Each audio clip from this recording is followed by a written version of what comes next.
the biggest thing that I took away from it was the lack of respect for Cornel West, right?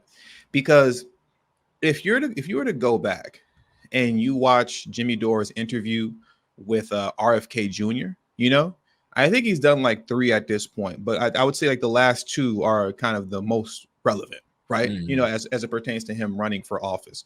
So the one that they did 5 months ago, there were areas in that discussion that they had in the interview where they clearly disagreed, but the respect was always there. And every time a point of disagreement came up, from Jimmy Dore asking RFK Jr. a question, and RFK Jr. either kind of talking around it or just saying something that it's kind of clearly in opposition to what Jimmy Dore thinks, immediately the conversation would just kind of reset, and they would pivot back to what they both have in common. You get what I'm saying? Even in the event that what RFK Jr. is saying, Jimmy Dore doesn't pivot back to what they have in common, he would at least consider what RFK Jr. is saying. You get what I'm saying? So he'll say something that, clearly he doesn't really agree with what RFK Jr. is saying, but like he'll consider it, and everything was with respect. Now you come to the Cornel West interview, there was no respect at all whatsoever. Like it was very clear to me that the entire point of the interview was just to hammer in on Cornel West, the points that he disagrees with him on, and just beat him over the head with that over and over and over and over again, giving him no room to breathe in terms of disagreement, especially in disagreement in a respectable fashion. And mind you, and Cornel West sat there and said, well, Brother Jimmy, on behalf of Black Americans, Afro Americans, LGBTQ, Hispanics, Latinos, and Chinese people, I'm going to have to hit you with the right and hit you with the left and not just let you beat me over the head, Brother Jimmy. Exactly. Because he did it. In my opinion, he held himself up together well, and to me, you know what I mean? I think he did a good job, kind of just fighting back what I believe Cornel West quickly understood was like, oh, this is some, excuse my language, but this is some bullshit. I think he recognized that kind of quickly in the conversation, like, oh, he on some bullshit. Yeah, he's like, this dude on some bullshit. You know what I'm saying? But that was the thing to me, like, even when you consider the fact that Cornel West is more in alignment with the politics of Jimmy Dore as it pertains to being a progressive more than he is RFK Jr., the respect wasn't there for Cornel West, but the respect is there for RFK Jr., where I don't want to disagree with my white brethren. You know what I'm saying? We love mayonnaise and all that. So I don't want to be in opposition too much to him, but Cornel West, ninja F you. I'm going in. So what do you think about that in terms of like where I'm coming from the point of respect? You know what I mean? I think it's just racial solidarity. You know what I'm saying? It's just plain and simple. You know what I'm saying? Like it's an obvious. We can't sit there and say, well, there's a camaraderie amongst men because he treated RFK Jr. a lot different than he treated Cornel West. I know it's some people in the comment section that listen to Your World, Harvey Superboy, new Black media content creator. His name is Harvey Your World Superboy? I'm sorry. No, his name is Harvey, but he got a YouTube channel called Your World, and then he got another one called Superboy. You know what I'm saying? My apologies. Go ahead. But he talks about Jimmy Dore also because Jimmy Dore is from Chicago. You know what I'm saying? And he said that Jimmy Dore comes with quote unquote that old school Chicago type racism. You know what I'm saying? And my thing is, I agree with that. And people that's been around the block, that's dealt with different people in the world. You could just kind of tell you really don't have to bring it out or ask any questions. All you got to do is just wait. And see, Jimmy Dore got into a situation where he attempted to assert authority over Cornel West, because one thing that was different between the interviews with Cornel West and Marianne Williamson was that Jimmy Dore didn't try to tell them how to run their campaign. He tried to give Cornel West instruction on how to run his campaign, and Cornel West was basically like, nah, I'm not going to listen to anything that you got to say. And Jimmy Dore didn't like that. You know what I'm saying? Then Jimmy Dore got triggered. He started getting emotional, getting upset, making faces, doing the weird stuff.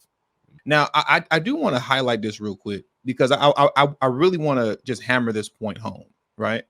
Because once again, if you go to the interview with Jimmy Dore and Cornel West, as is what we're talking about, and you look at the thumbnail and then like the title of that video, which is 45 minutes long, you know, I believe the title of that video, or maybe it's just in the thumbnail, I believe the title of the video is Cornel West does a 45-minute long Cornel West does a 45-minute long Joe Biden commercial.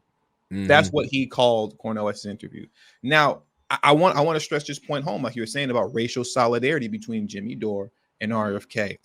In the Jimmy Dore RFK interview, RFK refused.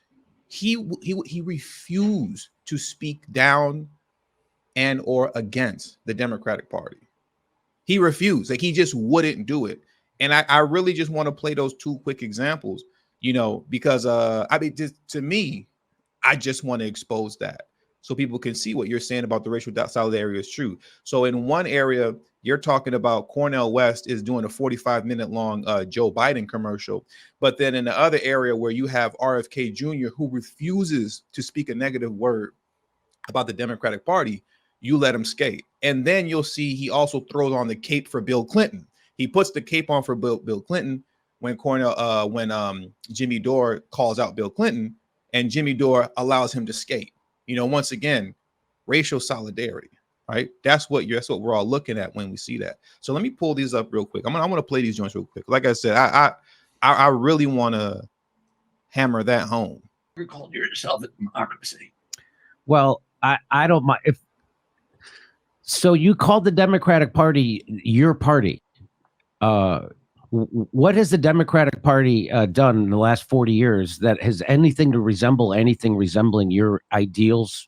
You know, listen, first of all, the answer to your question is the Democratic Party has been much better traditionally on the environment than the Republican Party. So that's one answer. There are others too on other issues as well, on civil rights and many other issues. So you can argue that, but you know what? I don't want to argue. What I've tried to avoid is creating a binary dispute between Republicans and Democrats, because I think that just feeds the poll.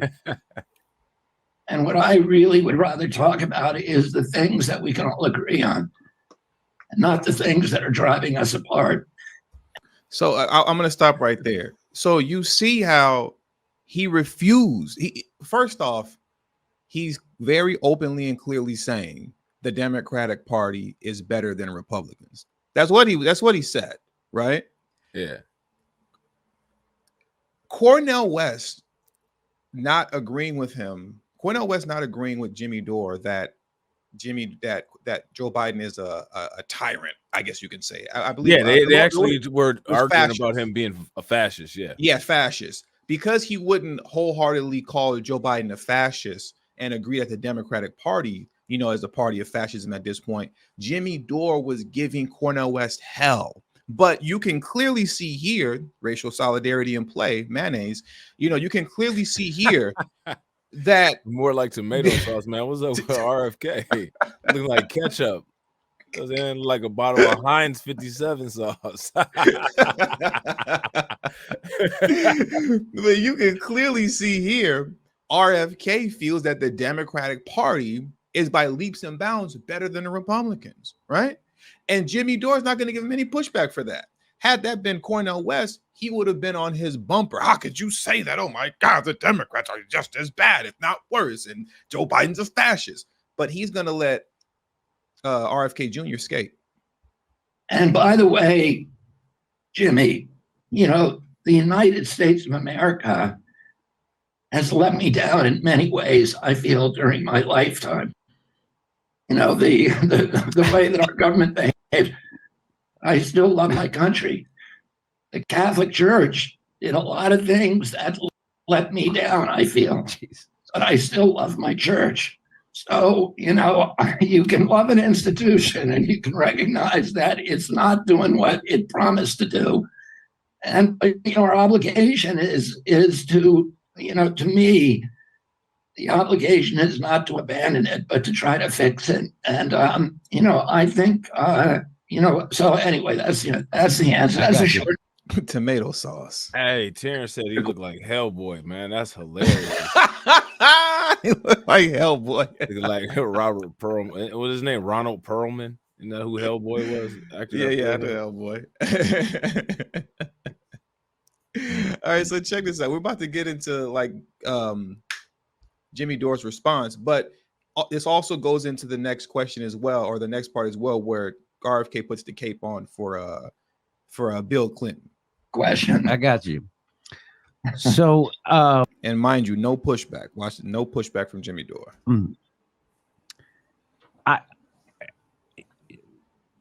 The reason why there's the hyper focus in this division in the country, this is my theory, and the reason why the corporate media and the Democratic Party are just set on dividing this country and treating their neighbor as if it's your enemy. And it's because the Democratic Party, about 30 years ago or longer, abandoned the workers in America. Bill Clinton did it. He was not the lesser of two evil. He did things that George Bush I could never get accomplished. And electoral politics is a big dead end right now because there's a stranglehold on it, but the corporations completely have control of the media. There's only 6 companies. And that's because of a Democrat, Bill Clinton, the Telecommunications Act in 1996. And that's why people don't even know that they're propagandized. The good thing about the Soviet Union was the people, when they lived there, they knew they were being propagandized. But the people... Let me be fair about Clinton. You're right about the Telecommunications Act, but that consolidation in the media can be equally blamed on Ronald Reagan because he was the one who abolished the fairness doctrine. Sure. So I'm not, I don't want to point figures, Republican, Democrat. I don't want to be doing that, but I don't want you to be doing it either when it's not, completely, it's not binary. It's a uniparty. We have a uniparty, and of course, right? And that's why if it was Trump or Joe Biden. Look, that man refuses to push back against RFK Jr. And that's just the point that I wanted to make there. So he's sitting here talking about Bill Clinton, and RFK literally, he just told him, I don't want to put false blame on Bill Clinton. And he told him, I'm not going to let you do that either. He's telling him on his own show what he's not going to let him do. Mm-hmm. And Jimmy Dore is like, oh, okay, well, yeah, and I agree with you. It's a two-party and da-da-da-da-da. So, I mean, hey, man, you got to love the racial solidarity. You know what I mean? You got to love it because he's letting this man skate, but wouldn't let Cornel West skate, despite the fact that him and Cornel West actually have more in common as it pertains to political ideologies and stuff like that, as far as being a progressive is concerned. Right. You know what I mean? They have more in common. That's your, progressive brethren, Cornel West, but there's no respect for him. The respect wasn't there, but all the respect in the world for RFK.